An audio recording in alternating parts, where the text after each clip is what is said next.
Keche chemistry faculty in Defense Career Academy, Aurangabad. In previous session, we discussed about the what is meant by electronegativity and how it is increases and decreases in a group and period. Today we start what is meant by ionization enthalpy.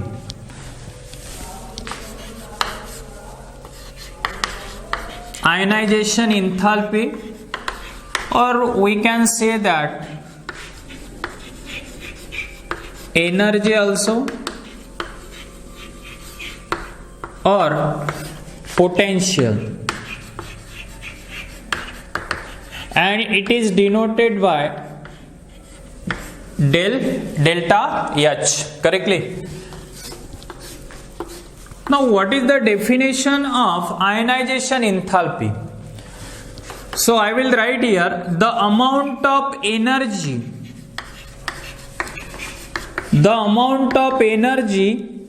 required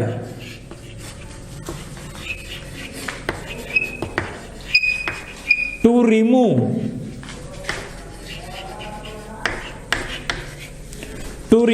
the valence shell of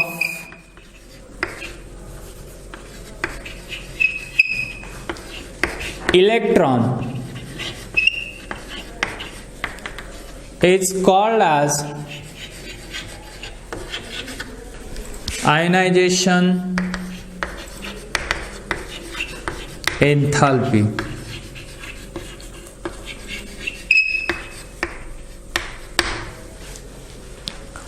valence shell के electron निकालने के लिए जो amount of energy लगती है उसको हम कह रहे हैं आयनाइजेशन एंथैल्पी. अब देखो, इसको अगर पीरियड और ग्रुप में स्टडी करना है, इससे पहले भी लेक्चर में हमने देखा कि left to right in a period the nuclear charge increases.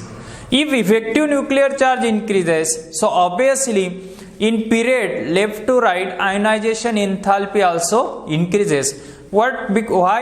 Because ionization enthalpy है क्या, जो वैलेंस शेल के इलेक्ट्रॉन है उसको निकालने के लिए जो अमाउंट ऑफ एनर्जी आपको लग रही है उसको हम कह रहे हैं ionization enthalpy.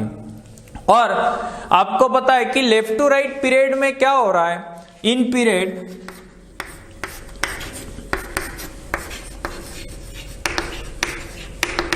Effective nuclear charge increase हो रहा है. न्यूक्लियस वैलेंस शेल के इलेक्ट्रॉन को स्ट्रांगली अट्रैक्ट कर रहे हैं और ये अट्रैक्शन कहां पे बढ़ रहा है, पीरियड में बढ़ रहा है, जिसको हमने इफेक्टिव न्यूक्लियर चार्ज कहा था. अगर इफेक्टिव न्यूक्लियर चार्ज पीरियड में इंक्रीज होगा so obviously ionization enthalpy also increases. So in period ionization enthalpy, I will write short here, ionization enthalpy increases from left to right. अगर ये period में increase हो रही है सो डाउन द ग्रुप, देखो अगर कोई एक कंसेप्ट पीरियड में इंक्रीज होता है सो डाउन द ग्रुप उसके opposite ionization enthalpy down the group decreases. लेकिन यहां पे कुछ एक्सेप्शनल भी है, और एक्सेप्शनल कॉम्पिटिटिव एग्जाम के लिए बहुत इंपॉर्टेंट होता है, जैसे जेईई है, नीट है, ओके, एनडीए, ये सभी कॉम्पिटिटिव एग्जाम के लिए बहुत ही इंपॉर्टेंट होता है. एक्सेप्शनल क्या होते हैं यहाँ पे देखो, पहला एक्सेप्शनल मैं यहाँ पे लिख रहा हूं कि नाइट्रोजन है वो greater ionization enthalpy than oxygen. हालांकि यहाँ पे क्या चाहिए था, अगर पीरियड में इंक्रीज हो रही है तो ऑक्सीजन की आयनाइजेशन एंथैल्पी ज्यादा चाहिए compare to the nitrogen, but exceptionally nitrogen है वो greater ionization enthalpy than oxygen. Okay, so why? Okay, first exceptional is that क्यों ज्यादा होती है, because nitrogen, if we write the electronic configuration of nitrogen, atomic number is 7, electronic configuration is 1s2 2s2 2p3.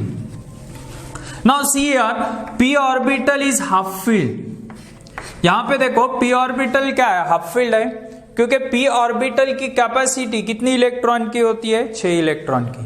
तो यहाँ पे 2px में एक electron है, 2py है 1 एंड 2pz.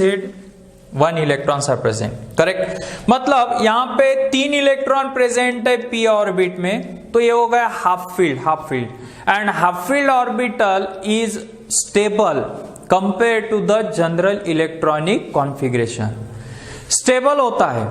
इसीलिए नाइट्रोजन का जो इलेक्ट्रॉनिक कॉन्फ़िगरेशन है वो स्टेबल है, नाइट्रोजन स्टेबल है, इसीलिए यहां से इलेक्ट्रॉन निकालने के लिए जो एनर्जी लगेगी ज्यादा लगेगी, किससे ज्यादा होती है वो, ऑक्सीजन से। सो it is keep in your mind, exceptionally nitrogen have a greater ionization enthalpy than oxygen. Now second exceptional is that beryllium have greater compared to the boron. Why? Because beryllium atomic number is 4, electronic configuration is 1s2 2s2, so s orbital is fulfilled. अगर s orbital fulfilled है तो ये stable है, और अगर stable है तो इसको जो amount of energy लगेगी वैलेंस इलेक्ट्रॉन निकालने के लिए वो ज्यादा लगेगी compare to the boron. So that's why beryllium have a greater ionization enthalpy compare to the boron. Same concept for magnesium have a greater compare to the aluminium. Okay, यहां पे भी s orbital क्या है, fulfilled है, और अगर magnesium में s orbital fulfilled है, ओके, जैसे 12 is the atomic number, 1s2 2s2 2p6 3s2 is the electronic configuration of magnesium. I will write here, देख लो। तो इनको क्या मिलती है, एक्स्ट्रा स्टेबिलिटी मिलती है,